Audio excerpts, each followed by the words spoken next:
Ô Vladimir, agora vamos falar, inclusive aí já vimos o Sérgio Braga à disposição da gente, porque nós vamos falar de milho e das suas consequências para a produção de milho, que é essa história aí da gripe aviária que atingiu uma pessoa no Chile. E o Brasil está tomando medidas para a entrada da gripe aviária no país, e isso tudo pode afetar os preços do milho, nós vamos mostrar isso já. Mas antes, ô Davi, põe aí os preços do milho em Chicago para o Vladimir comentar. Bom, o preço do milho em Chicago no vermelho, maio a 6,49,5, o julho a 6,27, setembro 5,77, dezembro 5,68. As cotações estão levemente no vermelho, não vamos dizer que está muito forte, mas está no vermelho, lá em Chicago.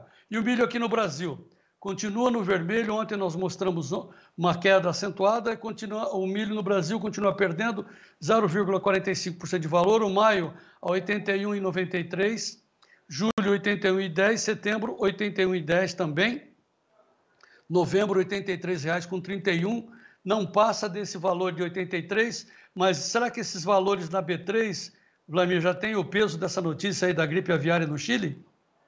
Olha, João, eu acho que não. Na B3 ela está seguindo a lógica de cada dia para frente agora, com chuvas regulares sobre as lavouras da safrinha, ela vai causar limitação lá na B3 ou pressão negativa, né? Porque nós estamos andando em cima de uma super safrinha em área plantada e o clima está indo muito bem. Então, por enquanto, não é reflexo com relação à questão da gripe, porque o Brasil está isento da gripe. Dá para sentir que nós vamos, provavelmente, esse mês de março, bater recorde histórico mensal de exportação de frango.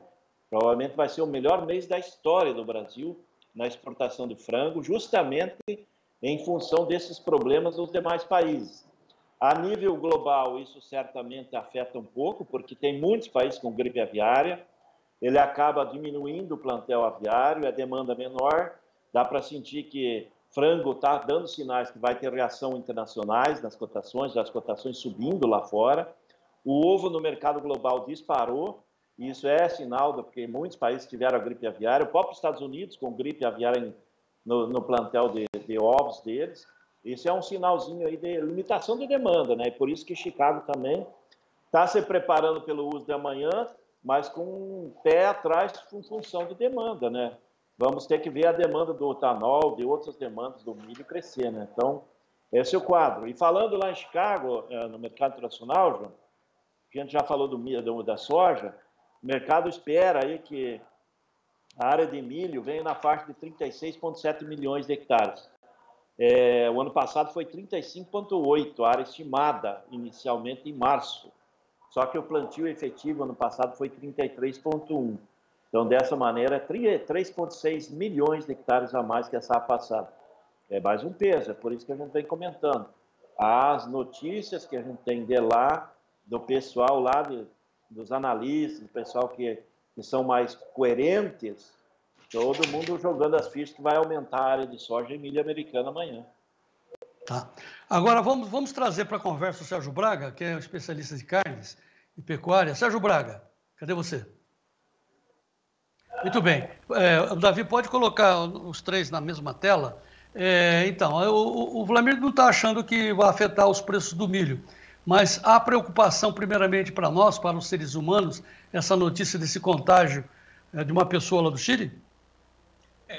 Segundo a Organização Mundial de Saúde, os riscos são consideráveis, mas desde 2022, 3 casos de transmissão para gripe aviária para seres humanos, 3 casos apenas foram registrados, esse último no Chile. De qualquer forma, desde 2003, segundo a própria Organização Mundial de Saúde, 456 pessoas morreram, 850 casos foram registrados. Ou seja, é mais um problema econômico com os plantéis, as granjas sendo dizimadas em várias regiões do mundo, né? Não só nos países vizinhos aqui do Brasil, Estados Unidos, como o próprio Brandalize comentou, mas segundo a Organização Mundial de Saúde Animal, a transmissão se dá de aves para seres humanos, até um número reduzido até agora. Mas entre humanos para outros humanos, entre os seres humanos, não foi registrado nenhum caso. De qualquer forma, a indústria farmacêutica está a postos para poder, se eventualmente acontecer alguma coisa, começar a vacinação para alguns segmentos aí da sociedade que está tendo problemas aí, ou contato direto com aves, até mesmo com a doença. João?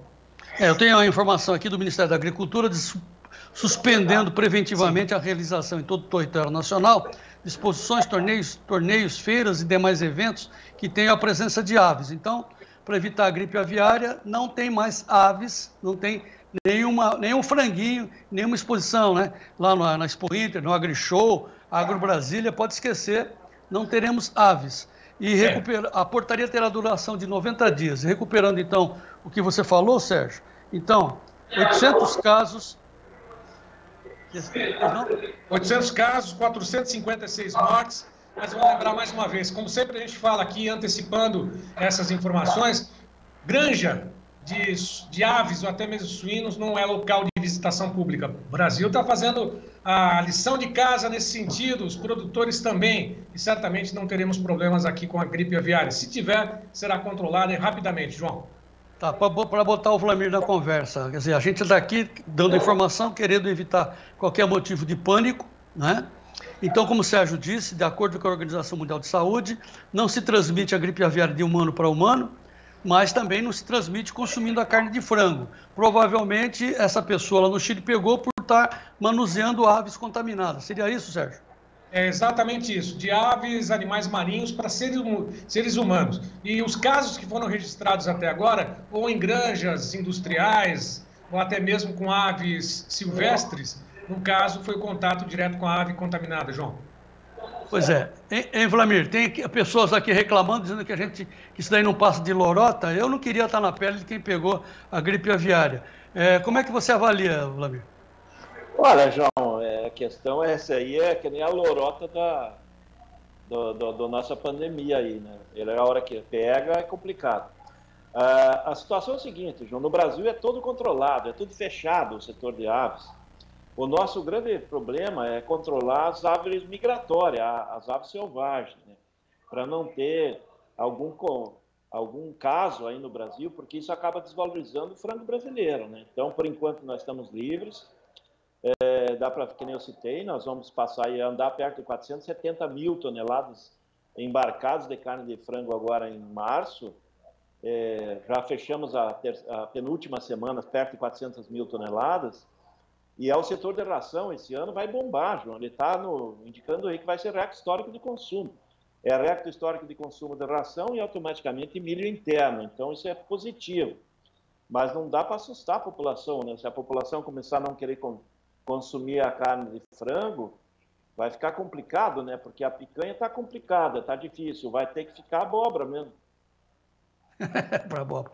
Tá bom, Vlamir, obrigado aí pela sua participação, obrigado aí ao Sérgio. Sérgio, daqui a pouco você volta atualizando essas informações e também verificando os preços, os reflexos disso nos preços do boi gordo, no seu Minuto da Pecuária. Notícia da Pecuária daqui a pouco com o Sérgio Braga. O Vlamir, você continua aí pela Lavoro em Campo Novo, 16 horas. Você fecha o mercado ao vivo, convidando a todos para comparecerem no estande da Lavoro.